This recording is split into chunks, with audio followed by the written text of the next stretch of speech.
Greetings and salutations in our distance, it is I, WotC, and here we are with another delightful video. This time I'm going to talk about Eberron, the rising from the last war. This is the setting book for Eberron campaign setting. It's the only book for 5th edition for Eberron. I do have to say, this is it's MSRP at $50 basically, $49.99. It's around 320 pages. It comes with a map in the back, and includes the Warforge as well as many other fun stuff. Great book.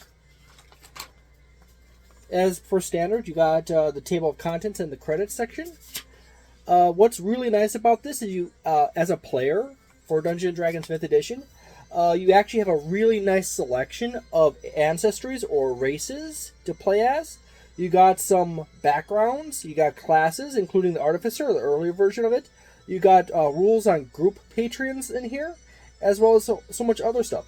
For a Game Master, you have the world of Eberron, as well as treasure and magic items unique to Eberron, as well as various monsters for Eberron as well. This book is actually exceedingly well worked out.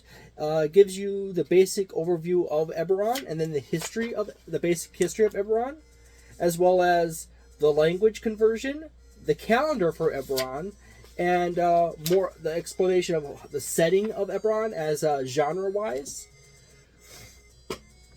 and how the cultures generally relate to each other in Eberron.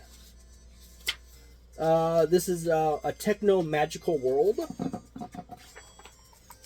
So you still have a good bit of like knights and chivalry, knights.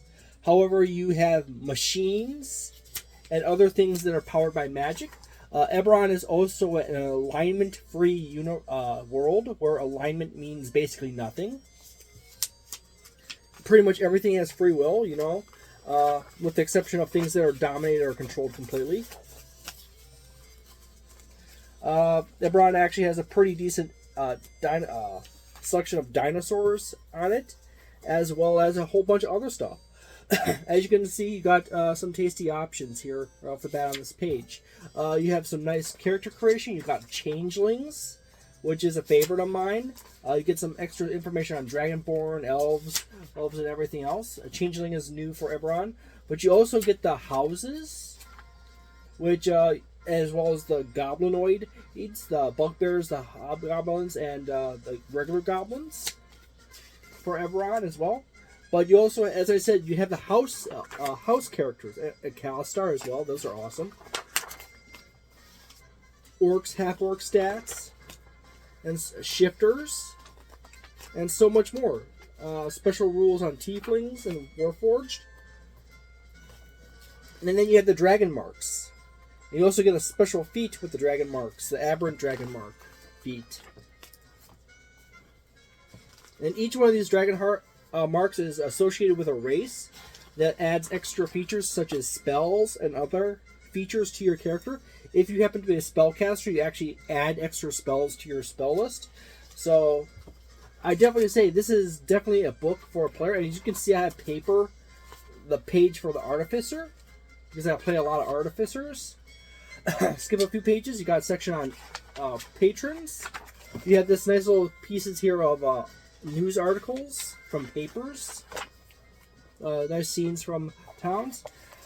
And you go a few more pages in. You also get into a campaign for Eberron as well. You go through all the regions. And you have a very nice...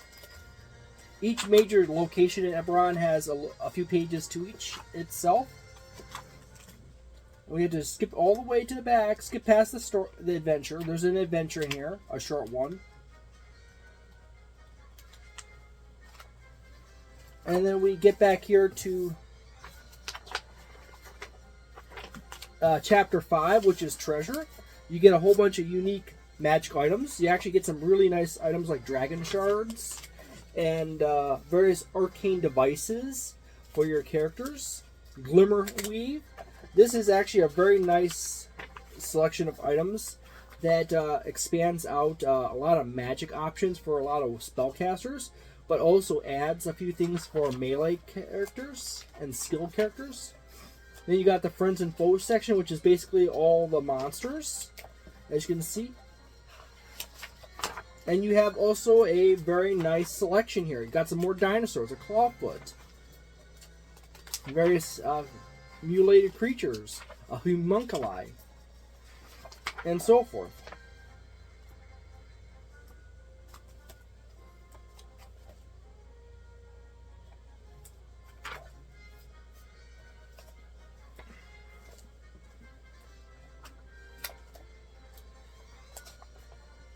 Warforged Colossus, basically a giant mech. And then you got a few more characters, and as I said, you got a map back here. This book is perhaps one of the best organized Dungeons & Dragons 5th edition books there is outright. There's not very many Dungeons & Dragons 5th edition books that are better organized than this one. This book has a lot of awesome options. A lot of awesome options for players, but also has a lot of really cool stuff like monsters and magic items for game masters. Eberron is a really cool setting that has this really cool mix of magic or magia tech, magical items, and cultures with an interesting spin. Empire of Goblinoids at one point in the history of Eberron. It's not hard to see that why Eberron is the favorite of so many people. However, it always seems to be overshadowed by for the Forgotten Realms. And the simple answer for that is that the Forgotten Realms has Dritz Duerden. He happens to be the star, and there's a lot of novels for him. And I had to find where my Artificer page is so I can put this piece back in it. Oh. There you go. Well, anyways, a lot of the fame difference between Eberron and Forgotten Realms is really down to the fact that there's a lot of novels, and the fact that Wizards of the Coast focuses more on Forgotten Realms over Eberron. If anything, Eberron should actually be the main world for the next update for Dungeons & Dragons 5th edition. Simply because it is a alignment-free setting. Alignment means basically nothing. You basically choose whatever alignment you want to be. It has really little impact. Undead are not inherently evil. They're just reanimated corpses. Dragons are not bound to alignment. You can just freely play things out as you want. And that's one of the awesome things about Eberron. Which, interestingly enough, a lot of people need to realize this, that there's a setting that is alignment-free and there's a settings with alignment. And the fact that there is a setting without alignment is special because of the settings with alignment. And the same thing with the settings with alignment as the settings without, you know. Just leave it to people to choose which one they want to go with. But you have a really nice mix of awesome stuff in this book. You, as a player, I say this is definitely a 4-star right here. As far as a player book, you have a lot of really cool options in here for builds or characters. But also as a game master, this is also a 4-star book because you have a bunch of awesome critters in here, a bunch of awesome items, and a bunch of awesome mechanics, as well as a really cool setting. I do say that this is a 4-star plus for both players and game masters, and I would definitely pick this book up if you are interested in picking up any more official Dungeons & Dragons 5th edition books. So there you go.